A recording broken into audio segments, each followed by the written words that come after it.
This Milwaukee Brewer team doesn't make excuses. They just go out there, bounce back from any adversity they get, and just keep winning. And in first place by a healthy margin. That's coming up next here on Locked On Brewers.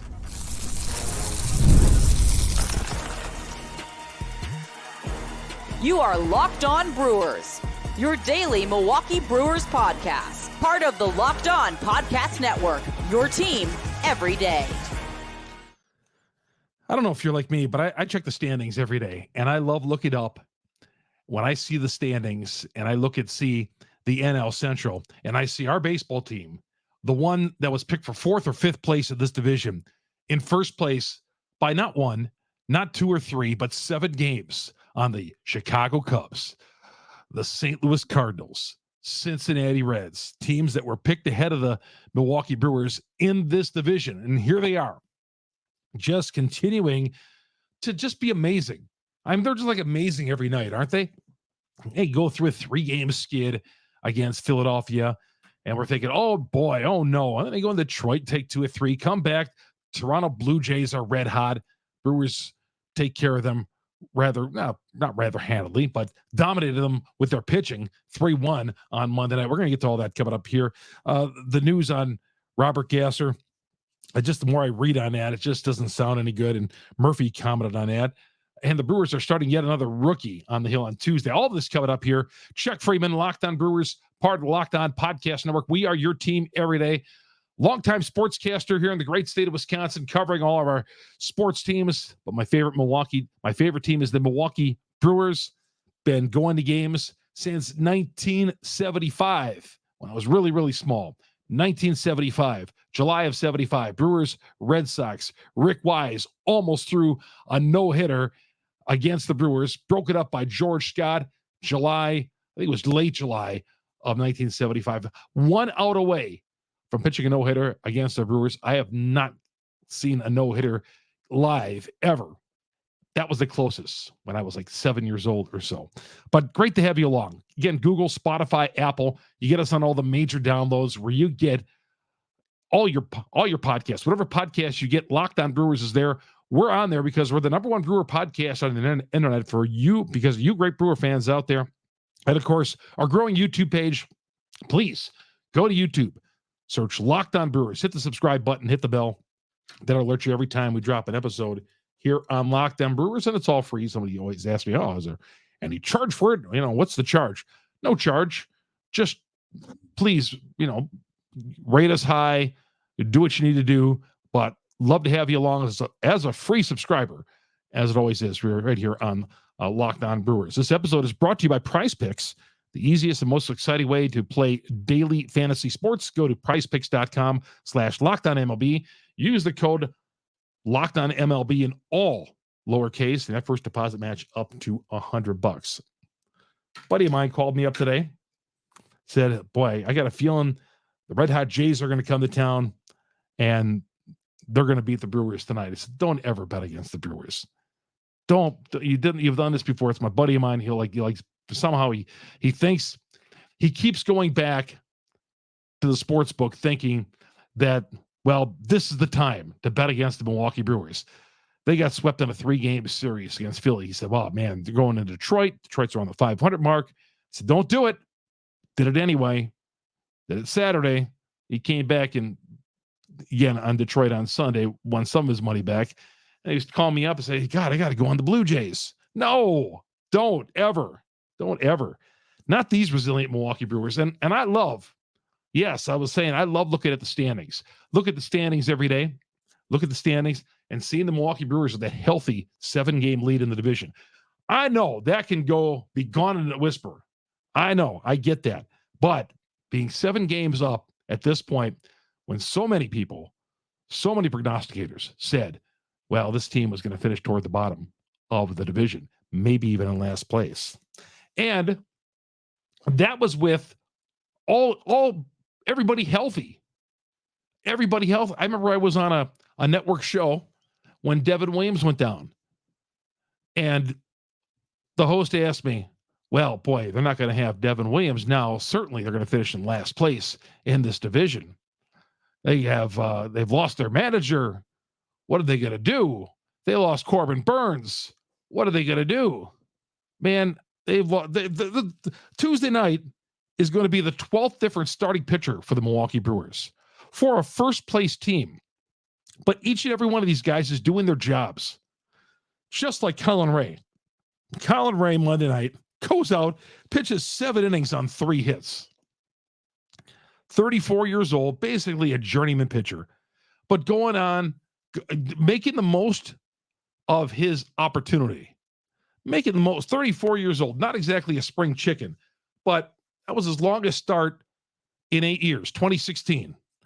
And he goes out there and gives them against that lineup. Well, I mean, the Jays lineup has been struggling, okay, but still, there's some punch in that lineup. 7 innings on 3 hits on 85 pitches. And longest outing in 8 years. Colin Rea. But it's like that. It's that kind of outing that the Brewers keep on getting. They keep on getting these outings out of nowhere from guys coming up and doing their job. You know, even like Robert Gasser calling him up. You know, they lost, I believe, just one time when he was healthy and pitching. But I mean, no matter who they call up, there are guys on this team pitching who are just flat out keeping this team not only afloat, but keeping them with a healthy lead in the NL Central. I love it, man. Just watching this team play, and who knows where they're going to end up. You know, we keep talking about sustainability and what's going to happen, and the Brewers need this and that. What's going to happen when all these guys get healthy? What's going to happen? You know, we're seeing, Garrett Mitchell taking his first at-bats on a rehab assignment tonight. Got a base hit, I believe, in his first at-bat. You know, some of these other guys are on the mend. Junis going down to Arizona, making a rehab appearance down there. DL Hall is getting closer. So stuff like that. The closer, I mentioned about Devin Williams. When the national sports talk show host asked me, oh, they're certainly going to finish in last place now because they don't have Devin Williams. This Trevor MeGill, who they picked up off the scrap heap from the Twins last year, has been just great. Gave up one base hit on Monday night, opposite field base hit, but he got out of the inning. Terang made a nice play behind second base, and MeGill, given the job to save games, is doing that for this team. Is doing that. So many guys, and it's just fun to watch. It's fun to watch because I feel like there's a new hero every night when they win. Yeah. You know, sometimes you look at it and it's like, man, they struggle. They can't get out of their own way. They tied the season high of 13 games over the 500 mark with that win. So as bad as it was a week ago when they got swept in that 3-game series by Philadelphia, here they are. Now, nobody else in the division played, so they gain a half a game on everybody. 7-game lead in the division. I don't know. I'm just fired up about these guys. Yeah. Are they the 82 Milwaukee Brewers? No. Are they the 87 Milwaukee Brewers, one of my favorite team? No. Or the 92 Milwaukee Brewers? No. But they're a lot of fun to watch. They're overachieving, and their sustainability, who knows? All I know is they got a nice lead in this division, and they got to keep it going. We're going to talk about Robert Gasser. Another speed bump that the Brewers are going to have to overcome here. And I hope this is, and you know what? Yeah. Could they use Gasser in the lineup? Certainly. But at this point, you feel more for the future for the kid. We'll get to that coming up next here on Locked On Brewers. Locked On Brewers, part of Locked On Podcast Network. We are your team every day. Good to have you along here. And, we got to talk about the great folks at Ibotta. Ibotta is a terrific place to just mount up with all your purchases.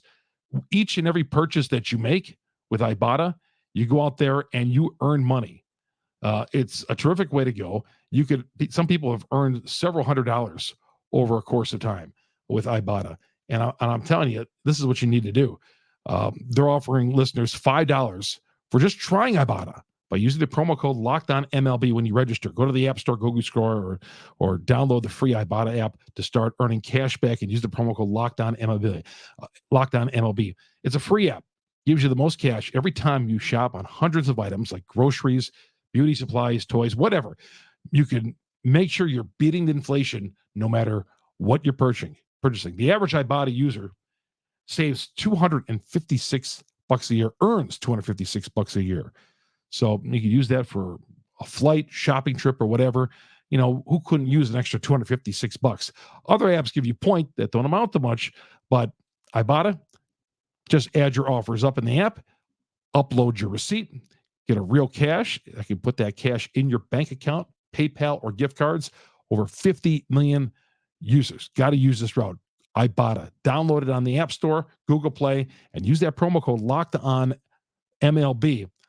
Download the Ibotta app and start earning cash back. Use the code LOCKEDONMLB. Ibotta is IBOTTA, and you get that wherever your app store is. This is Chuck Freeman here on Locked On Brewers, part of Locked On Podcast Network.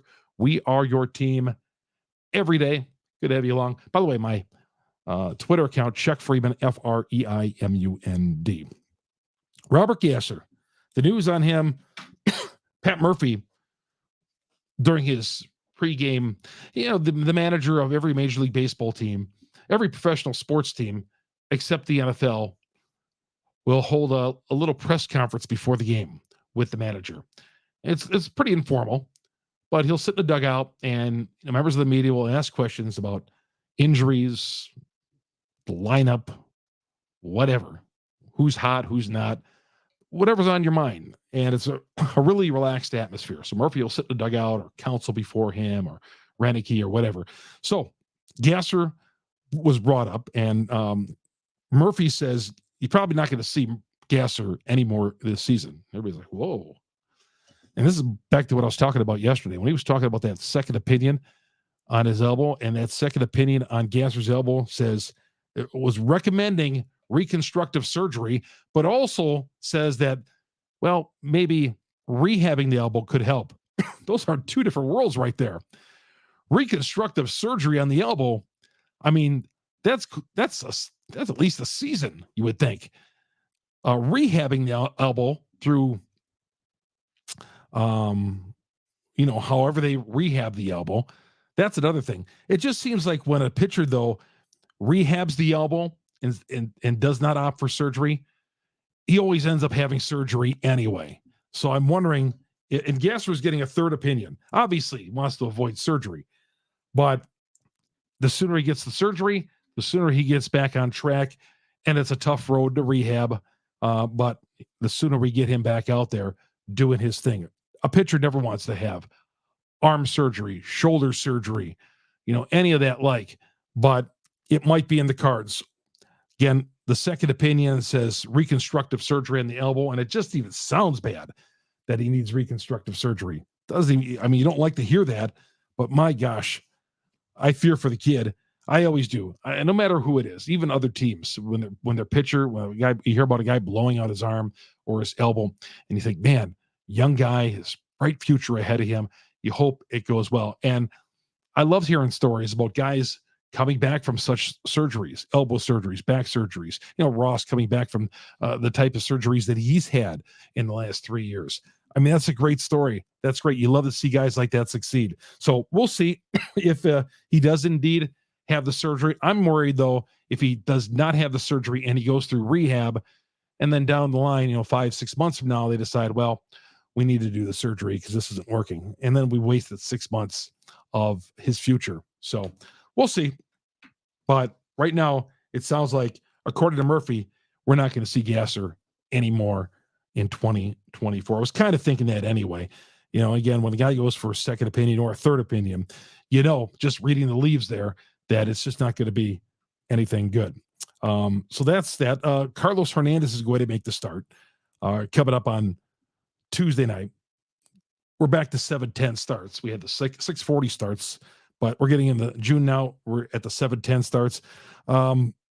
Hernandez got off to a slow start in the minors, but was the International Pitcher of the Month. International Pitcher of the Month for May. His ERA is still over 5, 4-5 record, but he's going to get to start. Another young guy coming up, and we're going to start the clock on his 6 years with Carlos Hernandez making the start.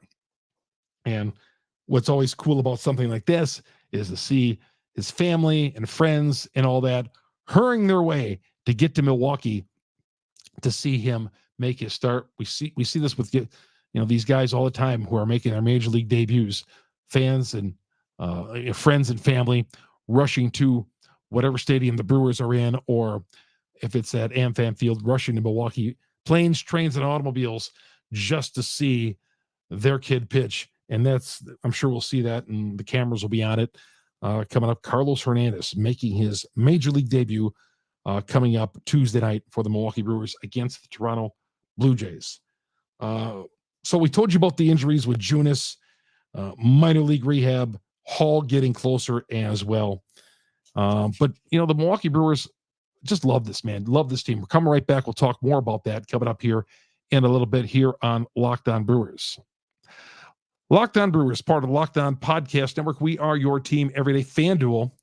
I was talking about my buddy laying a buck or two on teams the Milwaukee Brewers play, and I try to talk them off the shelf.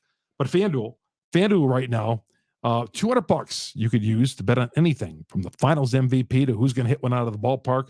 Right now, new customers, $200 in bonus bets with any winning $5 bet. So you got to go to FanDuel.com/lockedon, and you can make some plays and get some big wins under FanDuel, America's #1 sports book. Very safe, secure, national reputation. But again, the big story here with FanDuel, they're giving new customers $200 in bonus bets with winning $5 bet. But you got to go to FanDuel.com/lockedon, yes, to get that $200 in bonus bets rolling with any winning $5 bet. FanDuel, America's #1 sports book. Chuck Freeman here on Locked On Brewers, part of the Locked On Podcast Network. We are your team every day. We're coming right back after this timeout. Locked On Brewers, part of the Locked On Podcast Network. Again, you get us at Google, Spotify, Apple, YouTube. Search Locked On Brewers. The Brewers will continue a series with the homestand with Cincinnati this weekend. Looking forward to that. The Reds had won 7 in a row before the Cubs beat them on Sunday. But big series coming up this weekend. Got to take care of the Jays coming up. Someone tweeted at me and asked me, Chuck, when you sit in the stands for a game, do you keep score at games? I do. Back in the day, they used to, if you're watching me on YouTube, there was programs you'd get at games. They'd sell them for, in the 70s, they were like 50 cents. Or what you could do is, if someone left the program underneath their seat after the game, you were stealing it. You weren't stealing it at all. Somebody just left it, and the ballpark was emptying out, and they didn't want their program anymore. And you would take the program and take it home, and you'd score it like if you're coming to the ballpark the next time or the next game. You would take the scorebook right out, the scorecard right out of there, and just mark it. That's what I did anyway as a kid. Or you get autographs on the scoreboard, on the scorecard. Now today, they don't give a program anymore. They don't have programs. They have scorecards. They have the scorecards that they at AmFam Field. I think they're like $2. My kid always wants to get one and keep score and all that. But I think he loses interest like by the third inning. I end up doing it. But I love keeping score at games. Even if I'm sitting in the stands, I feel like keeping score at a game kind of just keeps you in the ball game. So when I go to a game, I go to a Brewer game. Yeah, if I'm sitting there on a Sunday, I'll hustle over to the pro shop there, the team store, and get me a program or get me the scorecard, $2. I like their scorecards. They got nice big boxes on there to write things in. And I try to keep score at every game. I think because of baseball, when you're at a baseball game, you have a tendency to lose some focus a little bit. Unlike maybe a football game, baseball game, there's a casual atmosphere. You're sitting around there and you're talking to people and all that. But I feel like when I sit in the stands, I feel more locked in, and I like to buy the scorecard. Some people bring their score books. As you see these thick books that people bring, and one guy was showing me his pad, and he had games from like 10, 15 years ago in there, hundreds of games, and it was really, really, really cool. And he was showing me, yep, this is where Manny Pena hit a game-winning home run, and this is where Bill Hall hit his home run on Mother's Day in 2006. He was showing me all this. It was a really, really thick book. So it was cool. So whether you bring a scorecard or a scorebook, whatever, man, I think keeping score of the game is awesome. And I do it whether I'm sitting in the press box or sitting in the stands. And especially I'm sitting in the stands because I'm trying to teach my teenager. Well, he's a teenager now, 13, trying to teach him a few things. But yeah, scorecards, somebody tweeted at me, do you keep score at games? I certainly do. Not only in the press box, but when I'm in the stands as well. Now, the thing is, when you go up to grab something to eat, a hot dog or something like that, I always end up with a few of the stadium sauce smears on my program, on my scorecard. So, which is okay, because that's just part of it. So if you're going to have mustard or, whatever, grease from a pretzel on your scorecard, don't worry about it. Some guys like to have, use a bunch of different color pens and pencils. No, I just use one. But if you have smears and all that, that's okay. That's all part of the experience. So if you get a hot dog stain on there, you get, maybe you get some nacho cheese on there, that's okay. That's going to show that scorecard was there in living proof while you were working as covering the game or as you were sitting in the stands watching the game. But keeping score, always very cool. Keep it right to the end, too. Make sure you put that final out in there, too. But someday I will see a no-hitter. I told you at the top, I've never seen a no-hitter in person. When Carlos Zambrano was pitching the no-hitter for the Cubs against Houston in 2008, I was there for the first 3 innings of the game, and I left. I wasn't covering. I just went to the game, and then I left. It was a Sunday night. I had to work the next day and all that. So, all right, that's going to do it for the show today. Chuck Freeman here on Locked On Brewers, part of the Locked On Podcast Network. We are your team every day. Google, Spotify, Apple. You get us on all the major downloads. Please hit us up on Locked On Brewers on YouTube. And by all means, follow me on Twitter, Chuck Freeman, Freimund. Carlos Hernandez making the start. It was rumored over the weekend he was going to get called up, and he is indeed going to pitch on Tuesday for the Brewers against those Toronto Blue Jays. Let's keep this going. 7-game lead. Feels good, doesn't it? 7-game lead in this NL Central Division. All right. We're not thinking wild card. We're thinking division title. And yes, I'm trying to get the best record in the National League. I know that's kind of a pipe dream. I get that. But still, it would be even cooler if they got a first-round bye in the postseason. But let's go ahead and win the division first. See you all tomorrow, everybody. Go Brewers. Chuck Freeman on Locked On Brewers.